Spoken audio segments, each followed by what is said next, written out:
저희가 9주 동안 주기도문을 함께 살펴보고 나서 생각보다 빠른 시일에 이렇게 만나게 되었는데요. 이제 함께 어떤 성경을 살펴보면 좋을까라고 고민을 하다가 이제 추현 목사님께서 이제 요한복음을 강의하고 계시잖아요. 근데 요한복음과 별개로 우리가 사복음서 중에서 이제 마태복음, 이제 마가복음, 누가복음은 공간복음이라고 해요. 그리고 이제 요한복음은 따로 빼서 요한복음을 따로 보고 있는데, 그래서 이제 제가 마가복음을 한번 청년들한테 들어본 적 있나요? 물어보니까 거의 없다고 하더라고요. 그래서 이제 함께 마가복음을 살펴보고자 이렇게 준비해봤습니다. 이제 첫 시간인 만큼 이제 마가복음의 저자, 독자, 시대 상황 정도를 설명을 하고 오늘 마치고자 합니다. 자, 혹시 여러분들 마가의 저자가 마가복음의 저자는 누구인가요? 마가요. 제가 말해버렸어요. 자, 이제 마가복음의 저자의 특징에 대해서 함께 보고자 하는데, 마가입니다. 여러분들이 잘 대답해 준 것처럼 이제 마가는 성경 인물 중에서 누구랑 가장 가까운 인물이었나요?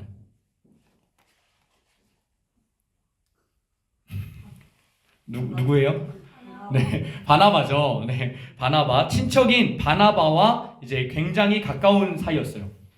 이제 골로새서 4장 10절에 보면 이제 바나바의 생질 마가다라고 말해요. 생질은 친척이라는 뜻이거든요. 그래서 바나바의 친척인 마가다라고 이제 이야기를 해요. 그리고 두 번째는 이제 살펴보면, 자, 사도행전 12장 12절을 한번 볼까요? 자, 우리 함께 읽겠습니다. 시작. 깨닫고 마가라 하는 요한의 어머니 마리아의 집에 가니 여러 사람이 거기에 모여 기도하고 있더라. 자, 여러분들, 마가의 특징 중에서 마가는 뭐라고도 불린다고 지금 본문에 나와 있나요? 요한이라고도 불린다고 해요. 그러면은 마가라 하는 요한이라고 하는 건데, 이제 왜 이렇게 설명을 하냐가 중요하겠죠. 이제 마가라 하는 요한이라 하는 이유는, 마가의 이름은 이제 본래는 마르쿠스라고 하면서 로마식 이름입니다. 마르쿠스는 로마식 이름. 그러니까 마가는 로마식으로 말하면 마가고, 이제 요한은 이제 유대인식의 이름이에요. 그래가지고 유대인의 이름과 이제 그 로마식의 이름을 합쳐서 했다. 근데 그 이유를 조금 이따가 알려드리도록 하겠습니다. 아시겠죠? 그래서 우리가 사도행전을 보면 그 마가복음에서는 안 나오는데 사도행전에서는 이 말이 엄청 많이 나와요. 마가라 하는 요한, 그리고 요한이다, 요한이 했다 라는 식으로 굉장히 많이 나오거든요. 그래서 13장 13절 우리 함께 읽어볼까요? 자, 시작. 바울과 및 동행하는 사람들이 바보에서 배 타고 밤빌리아에 있는 버가에 이르니 요한은 그들에게서 떠나 예루살렘으로 돌아가고. 자, 여러분들, 마가라는 인물은 그 바나바 외에도 친한 인물이 있었는데 바울이었어요. 여러분들이 잘 아는 것처럼 바울과 선교여행을 했다가 떠난 인물이 누구죠? 마가죠. 근데 본문엔 뭐라고 나와 있어요? 요한은 그들에게서 떠나 예루살렘으로 갔다. 분명 본문에는 요한이라고 나와 있는데 우리가 알고 있는 내용은 마가예요. 이처럼 그 사도행전에는 굉장히 많은 요한이라는 인물이 등장을 합니다. 제가 그걸 다 가지고 오면은 서론만 3시간을 해야 돼가지고 따로 뺐는데, 이제 사도 요한이 나오고요, 세례 요한이 나오고요, 지금 보는 마가인 요한이 나오고요, 대제사장인 요한이 나와요.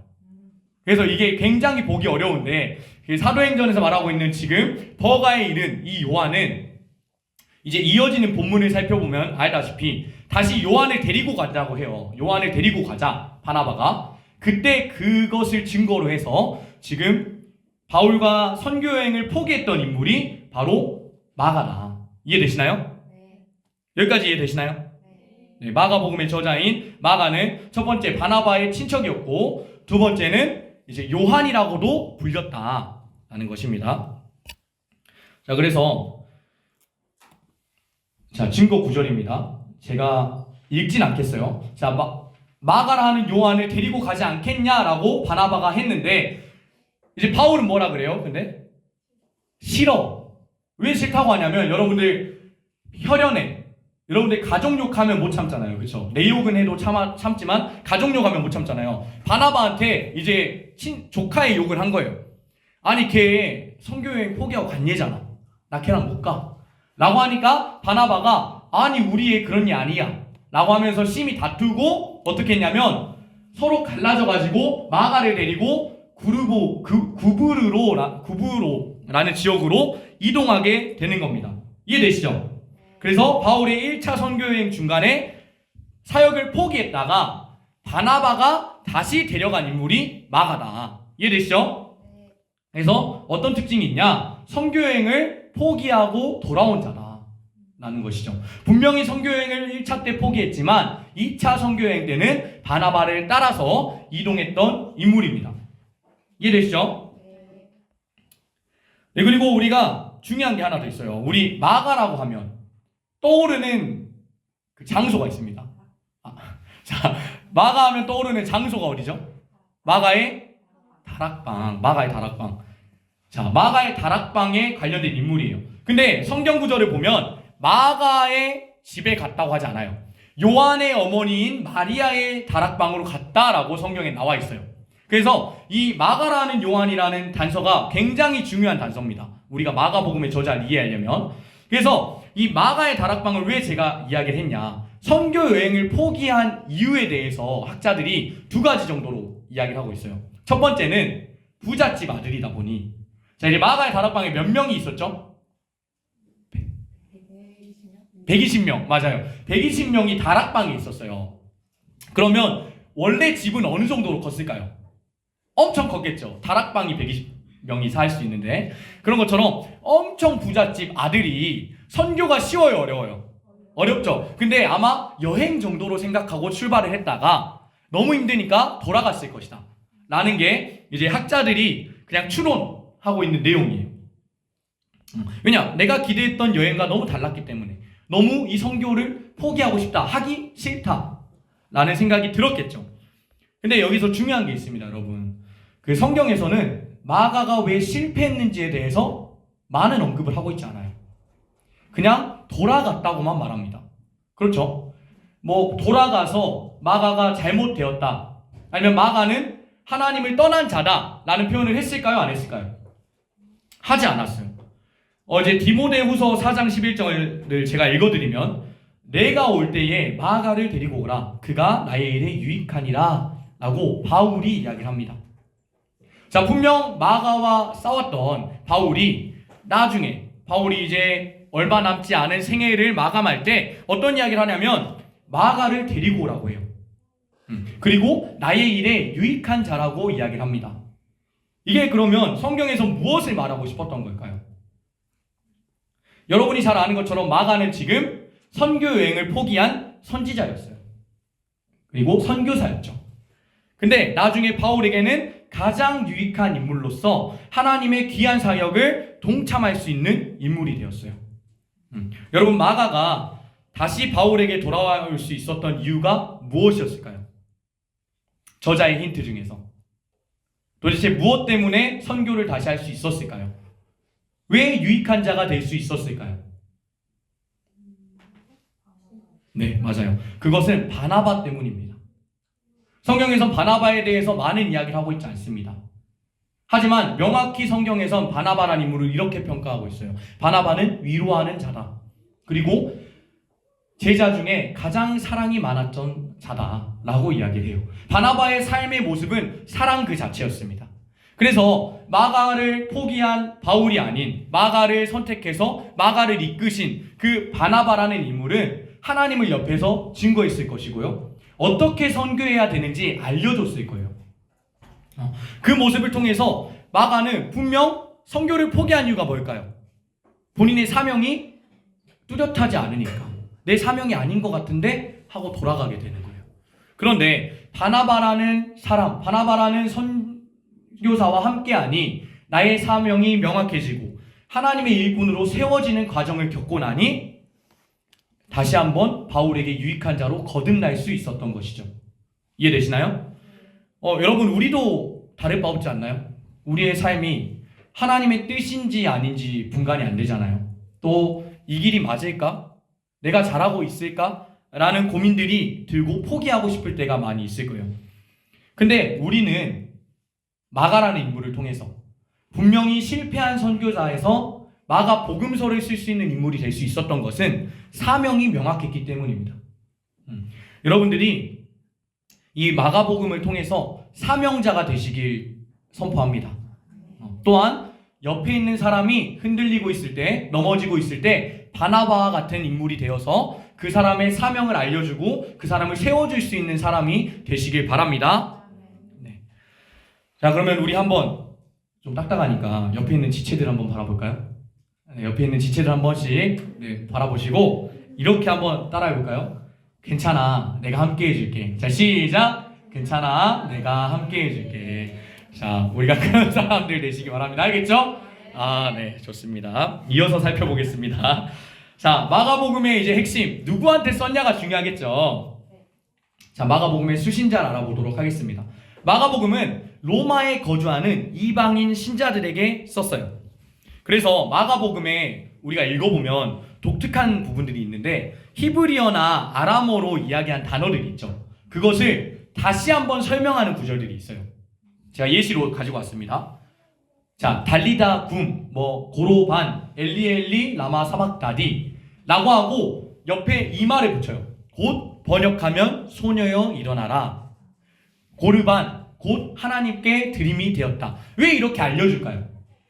로마에 거주하는 이방인 신자들이기 때문에 로마에서 하는 익숙한 문화들이나 언어들이 이해가 되지 않았겠죠. 그렇기 때문에 왜 이렇게 말했는지 다시 한번 우리가 알기 쉽게 설명하고 있는 것이 마가복음의 특징입니다. 그래서 이 로마에 거주하는 이방인 신자들에게 썼기 때문에 로마식으로 자기 이름을 설명하거나 아니면 유대인식으로 자기 이름을 표현하는 식으로 이제 나중에 누가복음에서 누가 이제 사도행전이죠. 사도행전을 이제 누가행전이라고도 하는데 그 사도행전에서 그걸 설명하기 위해서 마가와 요한을 함께 사용하고 있었다라고도 설명할 수 있겠습니다. 아시겠죠? 네. 그래서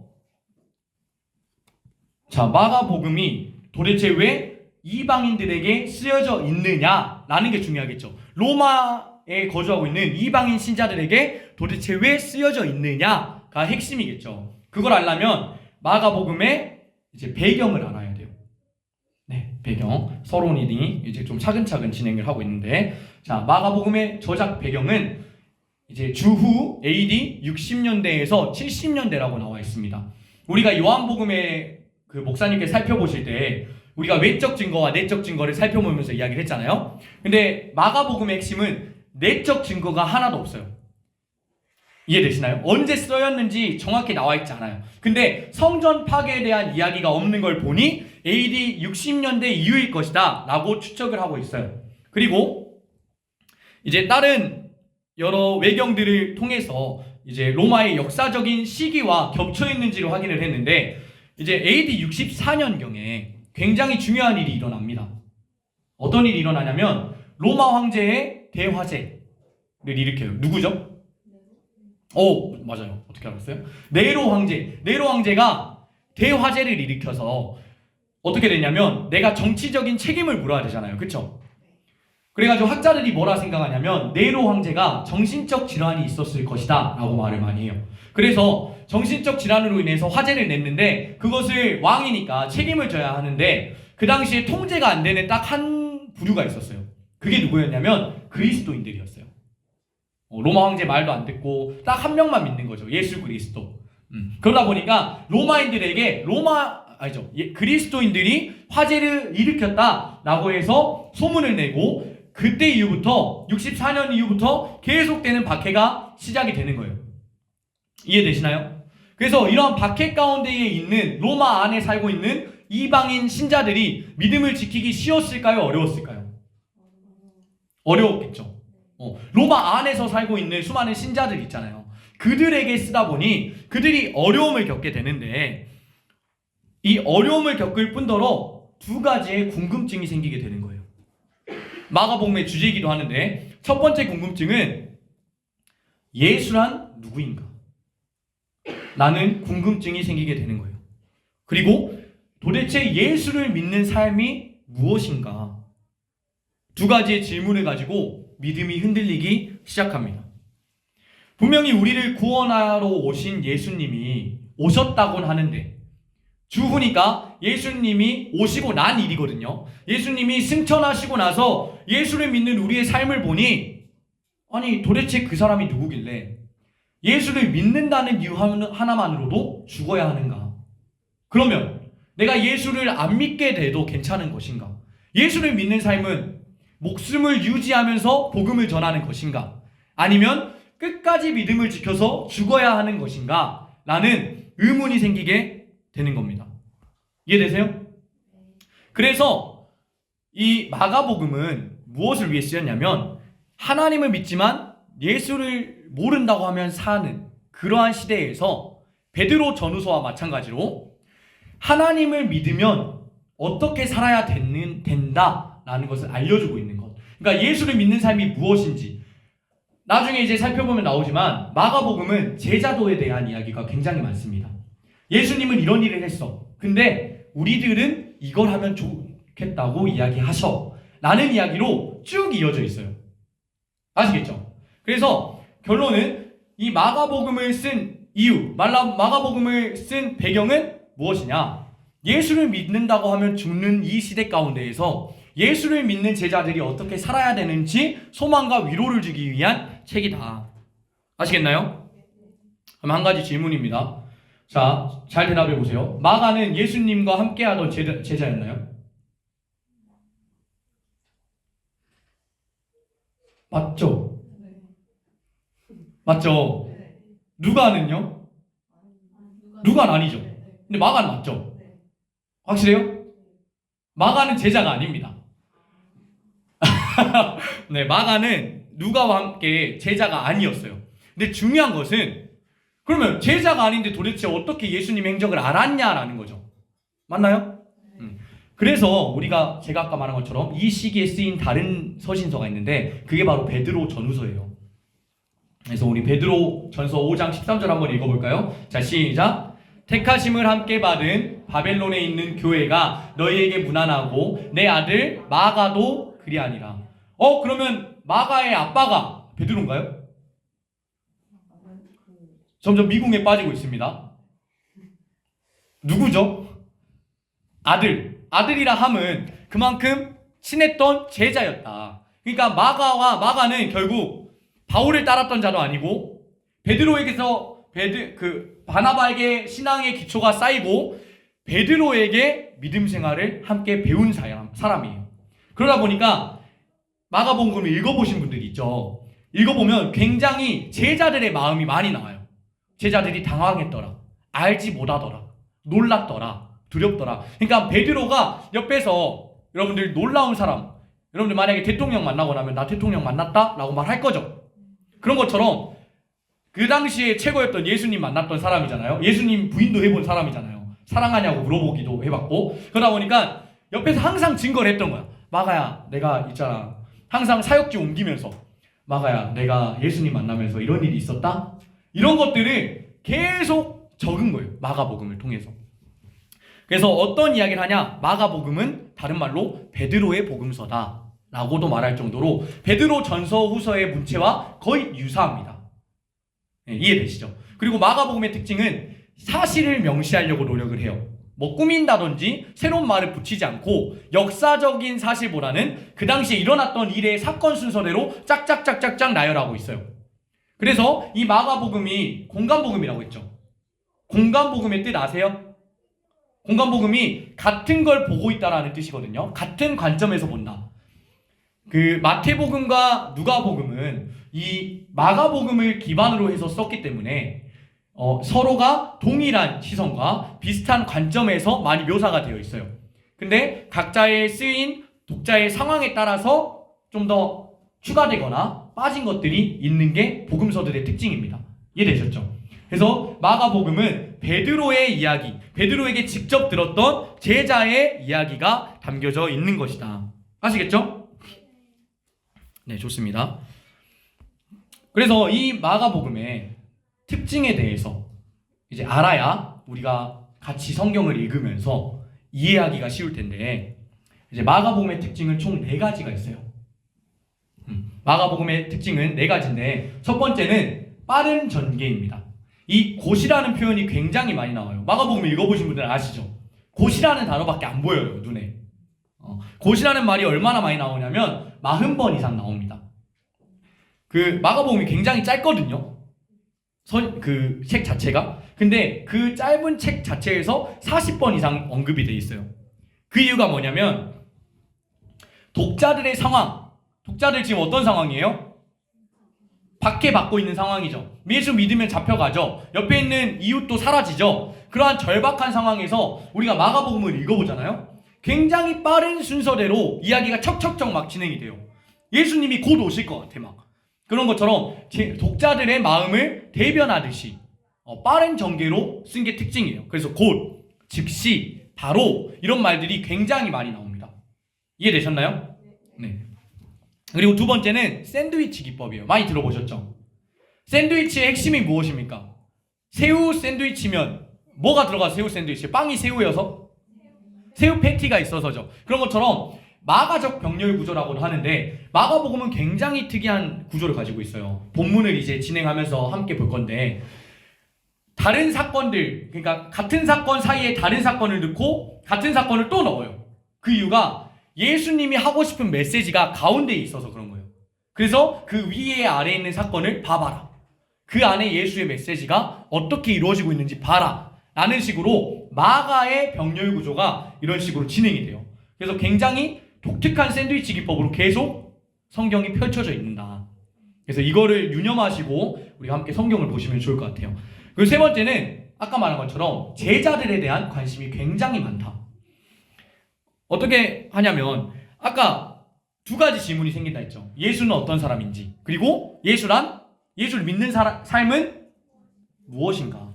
그래서 제자들이 어떻게 살았는지, 그리고 예수님은 제자에게 무엇을 가르쳐 주셨는지 계속 이야기하고 있어요.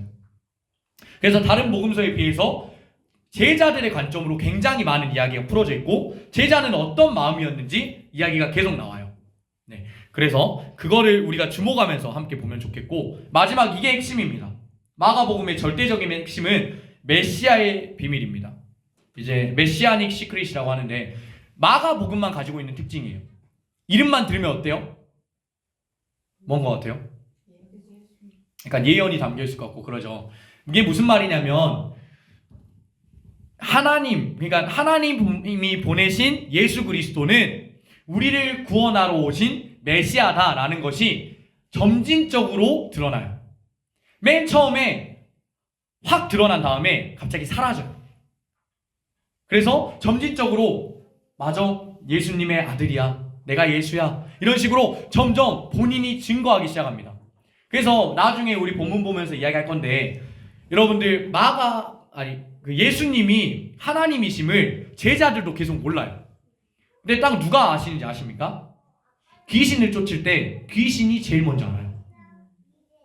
근데 예수님이 어떻게 말하냐면 귀신한테 너는 알고 있는 내용을 이야기하지 말고 조용히 가라 라고 말해요.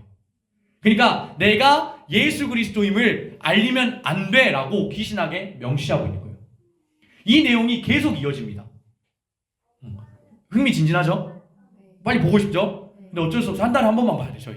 그래서 우리가 성경을 읽으면서 재밌게 보시면 좋을 것 같고, 그래서 이 메시아의 비밀이 계속 펼쳐지는데 왜 그랬을까요? 그러면 당시 박해받고 있었던 사람들에게 희망과 소망을 줘야 된다 했죠.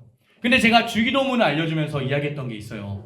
그 당시 박해받고 있던 사람들이 메시아에 대한 인식이 무엇이었죠? 로마 제국을 무너뜨리고 우리가 로마를 정복해서 그리스도인들이 최고다 라는 걸 만들어주는 게 메시아라 생각을 했기 때문에 이들에게 구원자인 메시아에 대해서 알려지지 않아야 되는 거예요. 왜냐? 계속 이 사람이 메시아네? 라고 성경을 읽다가 느껴지면 하나님의 아들이라고 느낄까요? 세상을 왕으로 오신 예수님으로 알까요? 세상의 왕으로 오신 예수님으로 알겠죠. 그래서 마가복음만이 유일하게 이 내용을 계속 감춥니다. 그래서 스스로 드러내기 시작하면서 내가 바로 너희를 죄 가운데에서 건져주실 메시아야 라는 것을 증거하고 있는 것이 특징이에요. 너무 재밌겠죠? 맞나요? 네, 설교를 계속 들어가면서 우리가 함께 이 부분은 추가적으로 살피겠습니다. 살펴보도록 하고, 자, 우리 마가복음은 이제 본론으로 들어갈 건데 이제 3막의 드라마로 진행되어 있다라고 생각하시면 돼요. 이제 1막은 갈릴리 사역입니다. 갈릴리에서 있었던 사역에 대한 이야기를 1장 14절부터 8장 26절까지 이야기를 하고 있고요. 2막은 이제 중반부, 드라마 중반부는 갈릴리부터 예루살렘으로 가고 있는 동안에 있었던 사역들을 쭉 나열해줘요. 그래서 8장 27절부터 10장 52절까지 이루어지고 있습니다. 그리고 마지막 클라이막스로 갈 때는 예루살렘 안에서 있었던 이야기들이 쭉 펼쳐져요. 그래서 11장 1절부터 16장 20절 마지막 절까지 이어지게 됩니다. 드라마로 하니까 굉장히 흥미롭죠. 그래서 이 드라마에 소제목들이 있어요. 소제목들을 한번 보자면, 자, 쓰기가 머리가 아프죠. 자, 갈릴리 사역에 소제목이 3가지가 있습니다. 이거 잘 알고 있어야 돼요. 성경 보면 이제 재밌게 읽힙니다. 이걸 알면. 처음에는 갈릴리의 첫 사역이에요. 초반 사역.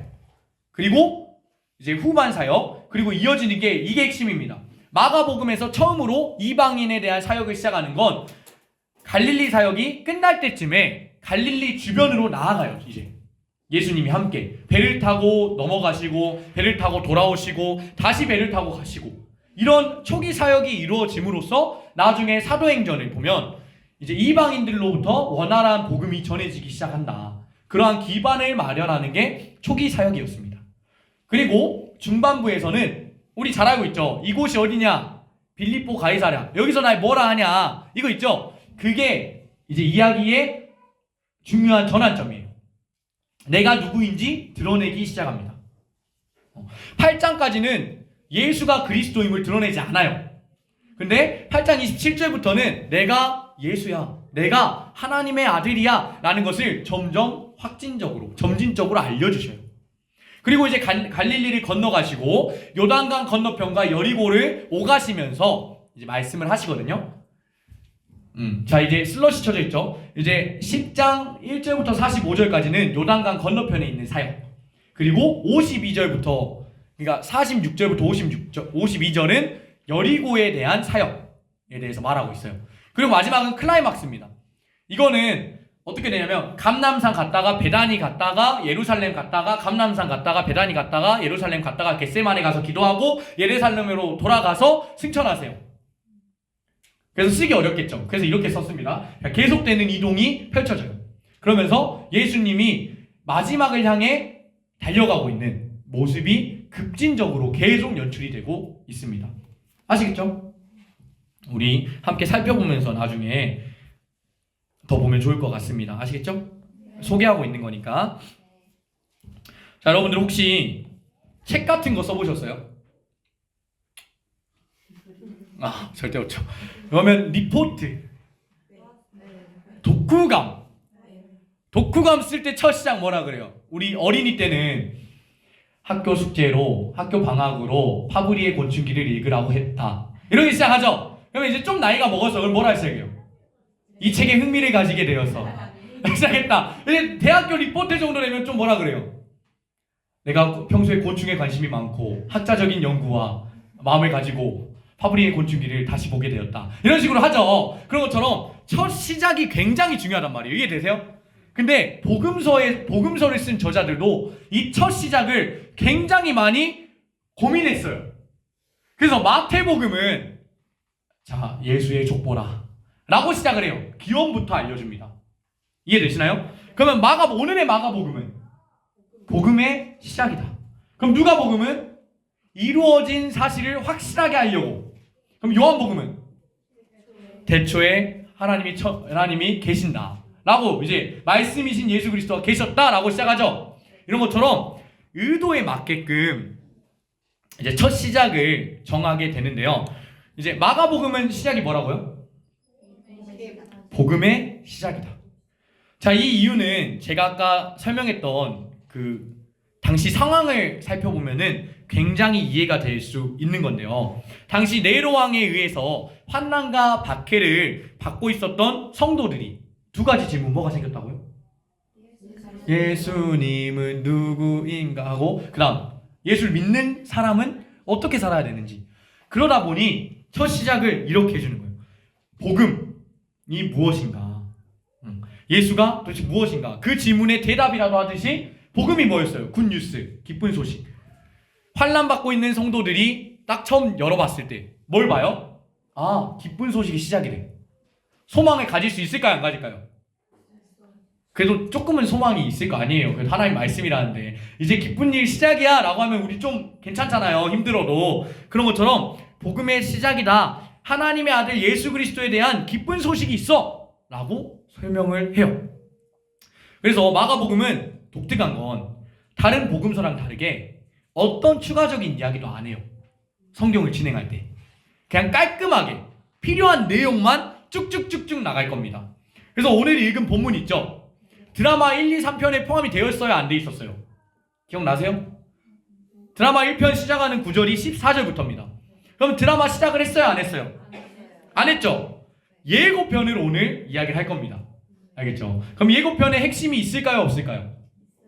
그래야 사람들이 볼 거 아니야. 그 괴물 그런 예고편 보면 괴물이 막 나와가지고 그 활 쏘고 불활 쏘고 괴물 다 아시죠? 네, 그런 것처럼 흥미진진해야 보잖아요. 그래서 이 예고편이 굉장히 중요하다는 걸 제가 알려드리고 있는 겁니다. 이해되시죠? 네, 좋아요. 자, 그래가지고 이제 복음의 시작이다 라고 이야기를 하는데요. 오늘 읽은 본문, 우리 성욱 형제, 오늘 읽은 본문이 어디까지 이어졌는지 읽으면서 딱 생각해봤어요? 어떤 일들이 쭉쭉 일어나는지? 세례 받자마자, 그러니까 봐봐요, 복음이 시작됐는데 갑자기 예수님 나와가지고 세례까지 말아버렸어. 이해되죠? 막 마태복음이나 다른 복음서 보면은 이제 양치던 자들이 가가지고 그 하늘의 별을 보고 따라가니 동방박사들이 나오고 막 그런 일들이 있는데 있어요, 없어요? 없어. 그냥 복음이 시작했으니까 세례 받아야 돼, 빨리. 그게 핵심이에요, 오늘. 이해되십니까? 그래서 오늘 한번 본문을 쭉 빠르고 간결하게 살펴보겠습니다. 자, 맨 처음 1장 1절. 자, 한번 읽어볼까요? 자, 시작. 하나님의 아들 예수 그리스도의 복음이 시작이라.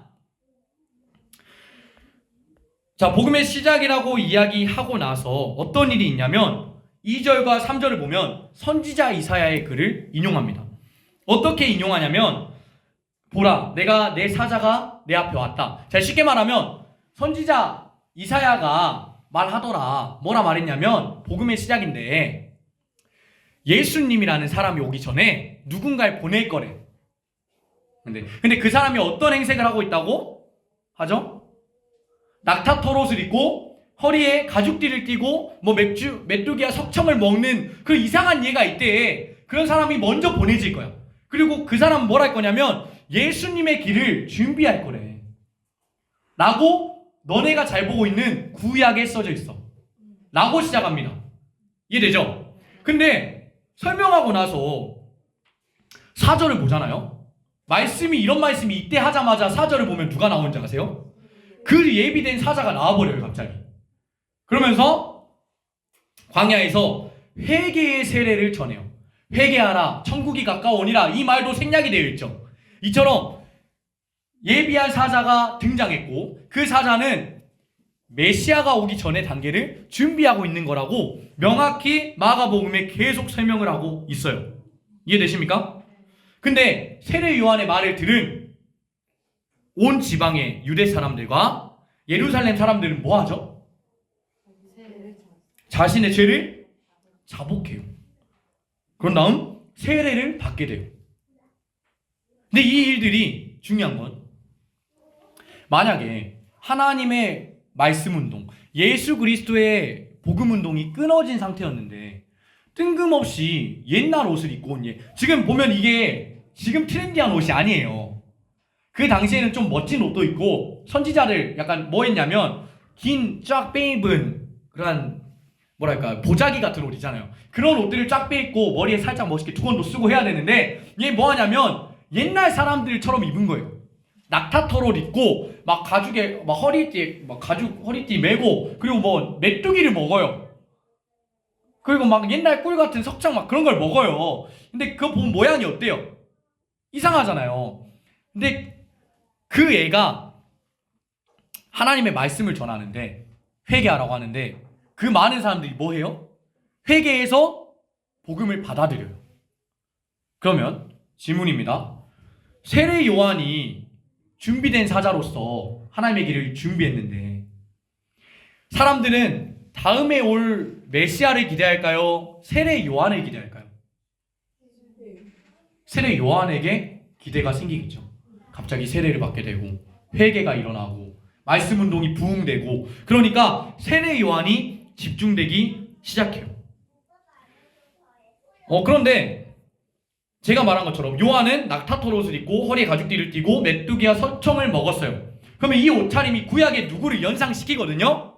혹시 누굴까요? 힌트 L. 엘리야 맞아요. 자, 엘리야인데 자, 우리 말라기 4장 5절 한번 읽어볼까요? 자, 시작. 보라, 여호와의 크고 두려운 날이 이르기 전에 내가 선지 엘리야를 너희에게 보내리니. 아멘. 자, 세례 요한의 옷차림은 누가 봐도 엘리야였어요.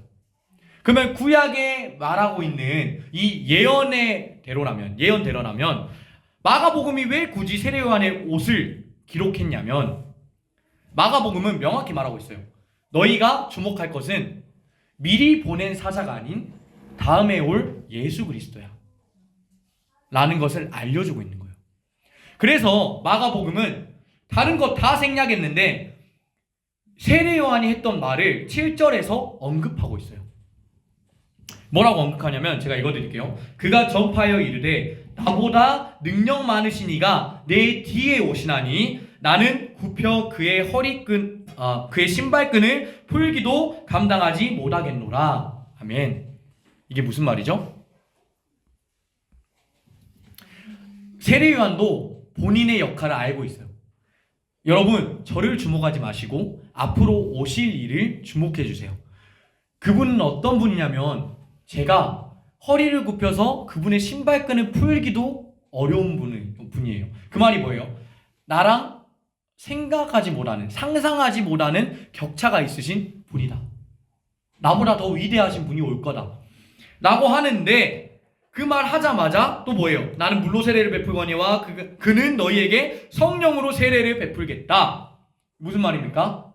나는 인간적인 방법으로 너희에게 회개를 청할 수 있고 너희에게 복음을 알려줄 수 있는데 그분은 어떤 분인지 아세요? 어떤 분이냐면 성령님이 함께하는 분이세요 라고 알려주는 거예요. 그러자마자 바로 누가 오냐면 세례를 받기 위해서 앞으로 올 메시아가 옵니다. 이해되십니까? 그 메시아가 와가지고 세례를 받는데 어떤 일이 있냐면 하늘에서 비둘기같이 성령이 임하고요. 갑자기 하나님의 음성이 들리면서 넌 내 사랑하는 아들이다 라는 말을 하게 되는 것이에요. 그것이 바로 오늘 서론의 내용입니다. 이 1장 1절부터 11절의 내용이 이 모든 게 담겨져 있는 거예요. 그럼 내용의 전개가 빠르나요? 느리나요? 빠르죠. 말하는 대로 즉시 뭔가 이루어지고 있죠. 곧 이루어지는 것. 왜 그랬냐면 당시 박해받고 있었던 성도들에게 하나님이 보였을까요? 예수 그리스도가 보였을까요? 보이지 않았어요.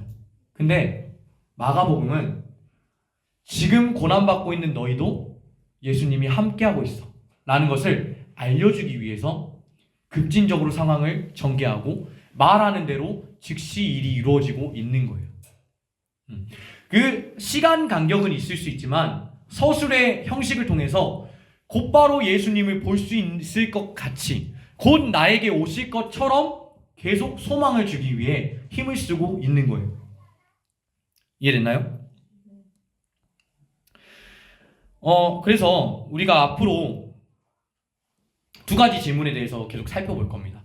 예수란 누구인가? 예수를 믿는 제자의 삶은 어떤 것인가?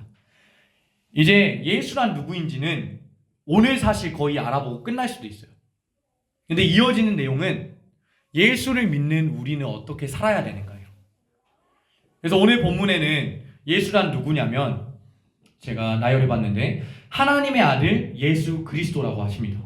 또한 선지자의 예언을 성취하신 분이에요. 그리고 육이 아닌 영으로 일하시는 분이고 삼위의 하나님임을 우리 마가복음 서론 예고편을 통해서 이야기를 하고 있어요. 그러니까 우리를 구원하신 예수님은, 너희가 궁금한 그 예수님 있지? 하나님의 아들이야. 그리고 너희가 그렇게 보고 있던, 너희가 그렇게 대단하다고 생각하는 선지자 이사야가 예언한 것처럼 그 예언을 이루실 분이 바로 예수야. 그리고 육으로 일하는 분이 아니라 그분은 영으로 일하셔. 그리고 그분은 삼위 하나님이야 라는 것을 오늘 이야기하고 있는 것이에요. 자, 이제 말씀 마무리하고자 하는데요, 오늘 제목이 뭔지 기억나시나요? 네, 복음의 시작이라. 맞습니다. 복음의 시작. 여러분들이 복음을 대해서 잘 알고 있는 것처럼 복음은 굿뉴스, 기쁜 소식이에요. 헬라어로는 들어봤을 거예요. 유앙겔리온이라고 하거든요. 이 유앙겔리온이라는 단어는 여러분 언제 사용하냐면 전쟁에서 승리했을 때, 승전보를 받을 때, 전쟁에 나간 남편이, 아들이 무사히 돌아왔을 때 유앙겔리온이야 라고 말을 해요. 여러분, 하나님을 전하기 위해서 이 예수 그리스도 그리고 마가, 수많은 선지자들은 새로운 단어를 만들지 않았어요.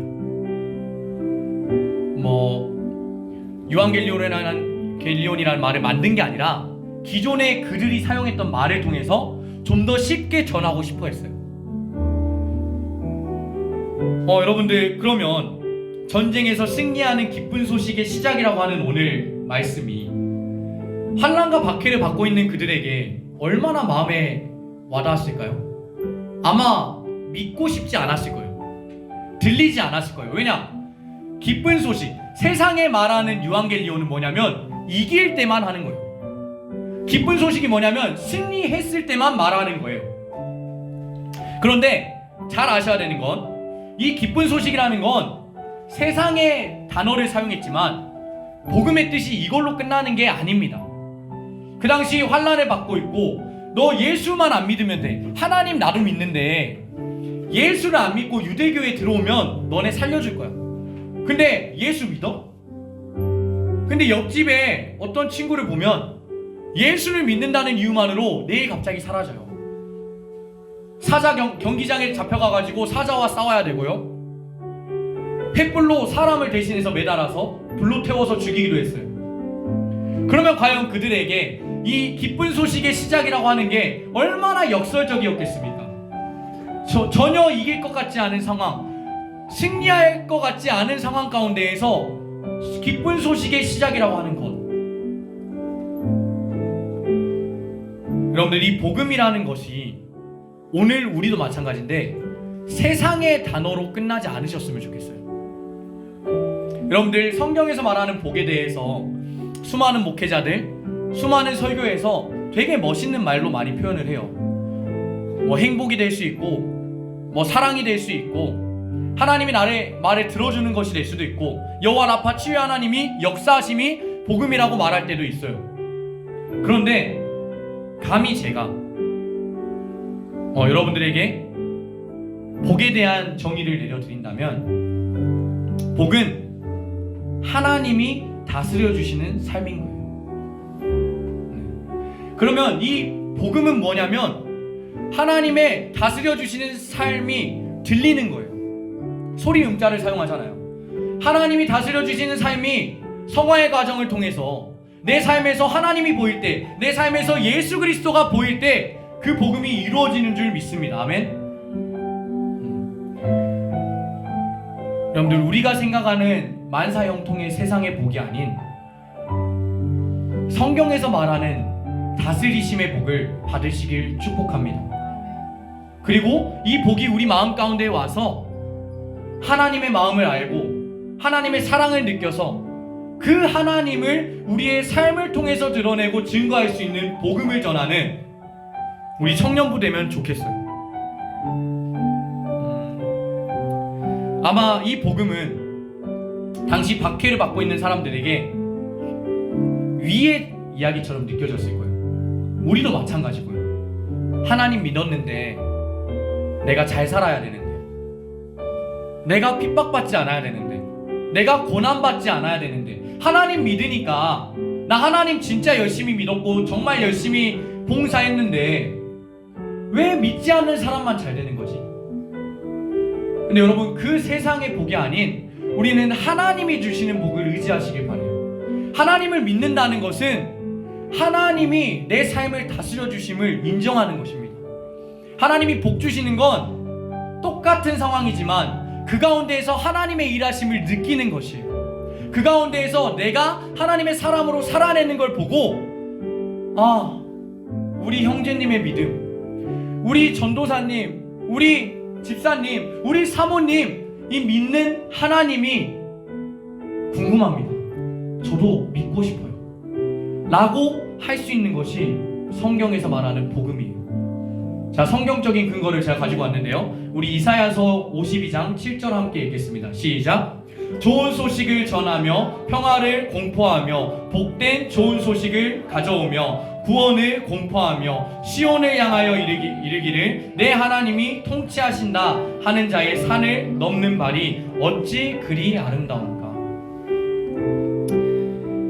사랑하는 청년부 여러분, 혹시 이 자리에서 하나님을 예배하고 있는 여러분들 가운데에서 예수님이 누군가, 도대체 예수님이 어떤 사람인가 라는 고민이 드는 친구들이 있을 거예요. 아니면 생각지도 못한 고통과 아픔을 통해서 하나님을 믿게 된 분들도 있을 거예요. 근데 이사야서에서는 명확히 말하고 있어요. 복음은, 하나님이 아름다워하시는 사람의 모습은 좋은 소식을 전하고 복된 소식을 가져오는 건데, 그 우리에게 좋은 소식과 복된 소식이 뭐냐면 내 하나님이 통치하시는 거예요. 그리고 우리 하나님이 우리를 통치해 주시는 소식이 가장 아름다운 소식인 거예요. 사랑하는 청년부 여러분, 누가 이 자리에서 하나님께 제 삶을 맡기겠습니까? 누가 이해할 수 없는 상황 가운데에서 하나님을 의지하겠습니까? 이처럼 우리가 복을 받아서 하나님이 다스리심을 통해 우리의 삶의 성화가 일어날 때 우리의 삶의 모양이 변해가고 우리가 예수님을 닮아가게 될 거예요. 근데 세상은 어떠냐면요, 예수를 닮은 사람들을 박해하고 싫어하고 미워할 겁니다. 세상의 이치와 다르기 때문에. 그런데 여러분들, 그것이 복음의 증거인 줄 믿으시길 바라요. 예수를 믿음으로, 예수를 닮아감으로써 박해를 받는다면 그것은 주님께서 나를 아름다워하고 계시구나, 나를 사랑하고 계시구나 라는 증거가 되시길 바랍니다. 사랑하는 청년부 여러분, 하나님을 전해야 되는데 내 모습이 너무 연약해서 다른 사람에게 하나님을 전하지 못하는 우리 청년들이 있으신가요? 하나님은 우리를 훌륭하게 여기셔서 이 자리에 세우시지 않으셨습니다. 너무나 연약한데 하나님을 의지하려고 하는 믿음 때문에 이 자리에 불러주셨어요. 오늘 본문에서는 오늘 우리에게 명확히 말합니다. 하나님의 아들 예수 그리스도의 복음의 시작이다. 앞으로 마가복음을 함께 살펴보면서 참된 제자는 도대체 어떻게 살아야 되는가, 그리고 예수님은 어떻게 했고 우리에게 어떻게 말씀하시고 싶은지 많은 도전이 되는 시간이 있을 거예요. 네, 사랑하는 청년부 여러분, 진정한 복음은 우리 삶 가운데에서 하나님의 통치하심이 일어나시는 일입니다. 아멘. 복음이 우리 삶 가운데에서 시작되는 것은 우리 삶을 하나님이 다스리시는 순간부터입니다. 아멘이십니까? 이 자리에 모인 저와 여러분이 이 시간을 통해서 하나님에 대한 확신을 가지고 주님께서 다스리시는 삶을 사모하는, 주님을 품고 주님을 자랑하는 한 사람 한 사람 되시길 주의 이름으로 선포합니다.